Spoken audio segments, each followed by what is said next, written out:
Hi, it's Ryan here, February 7th, 2024. I'm really in my first kind of month of really trying to do my best in selling final expense insurance over the phone.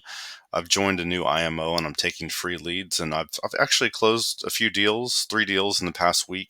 I should be getting excited because I'm getting some momentum on my skills, but as of this morning, I'm just super frustrated. I just checked one of my commission statements from an IMO that I work with, and I was just really disappointed. And it made me realize that when you get into life insurance, and my experience thus far is that you've got to contend with a lot of bait and switch stuff that happens, that companies are hiding to try to um, get more customers and also get more agents into their IMO. So here are three bait and switch life insurance tactics that have frustrated me and angered me. And this should be a happy video because I'm making sales this week, but I'm kind of frustrated, so I wanted to record my thoughts. So, the first bait and switch that is prevalent right now throughout the final expense telesales industry, and one that impacts me every day, is there are ads out there that say that are targeted towards seniors that say you can get like X amount of coverage for $5 a week or $10 a month or $20 a month.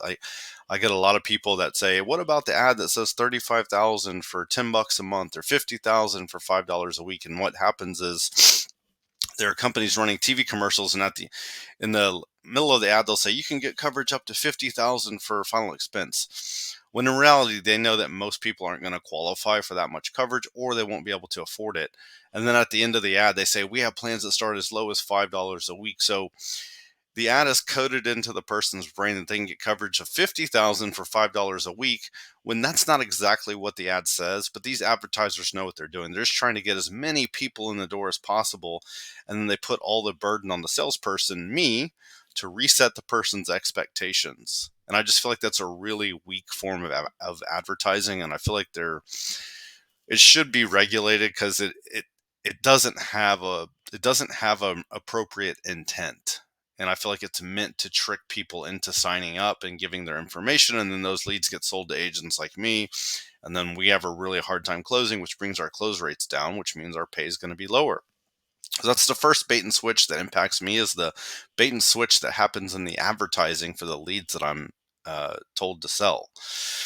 The second bait and switch that happens is when you join an IMO, at least the 3 times that I've done it, they tell you that you're going to receive X amount percent commissions on your annual premium. So my first IMO told me I would get 80%. My second one told me I would get 90 to 110%. And my third one now tells me I'll get 40%. But what I'm realizing is you don't get 40% of everything you sell, or 90% or 110% of the annual premium. They they the deals that I've had, they only pay you really on the money that comes in the door the first year from the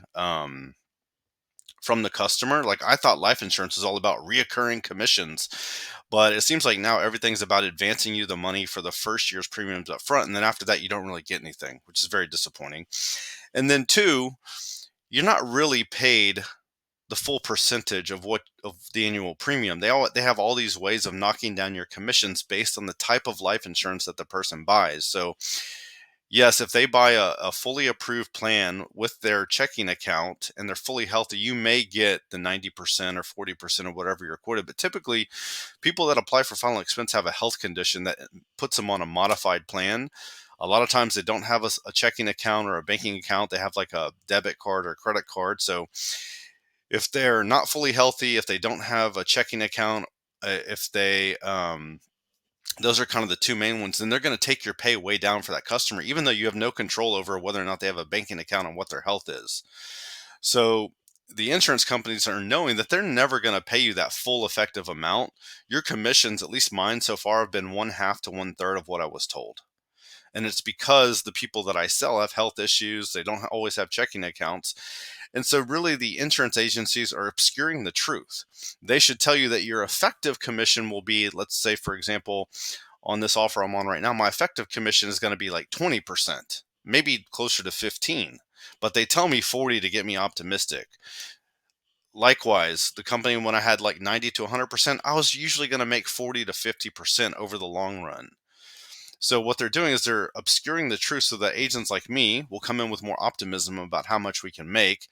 And then we see the brutal reality when we get our commission check and we realize, okay, this is not accurate. So um, that's the second one. That's a big one. That's the one that's frustrating me this morning. And then the third one is that, when you commit to an IMO, you're kind of worried because you don't know what's going to go on behind the scenes in terms of how much they're going to pay you, how they're going to train you, how good are their leads. You really are blinded. You just can only see their front facing YouTube ads and their I've only seen YouTube videos from the IMOs that I've joined. So I always ask, well, if it doesn't work out and I need a release, will you grant a release? And they all say yes, but they don't tell you that they know that the carriers that they're with won't release you for 6 months. So any sales you make 6 months after requesting a release, those sales will still go back to your previous IMO, and they're usually going to have a less favorable commission structure. That's why you're leaving. So those are three kind of bait and switch type things that have happened to me in life insurance telesales so far, and really frustrated me. And I just wanted to make this video to document my feelings, and then also to hopefully find somewhere where this doesn't happen eventually, or if I need to create an agency where this doesn't happen. All right.